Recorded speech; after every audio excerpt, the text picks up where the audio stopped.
o'r teulu Young. A heddiw ni'n mynd i chwarae gêm o'r enw Pêl Cannon.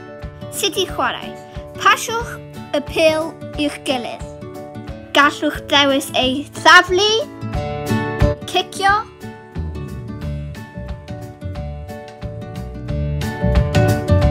ei gwthio, neu ddarganfod ffordd arall.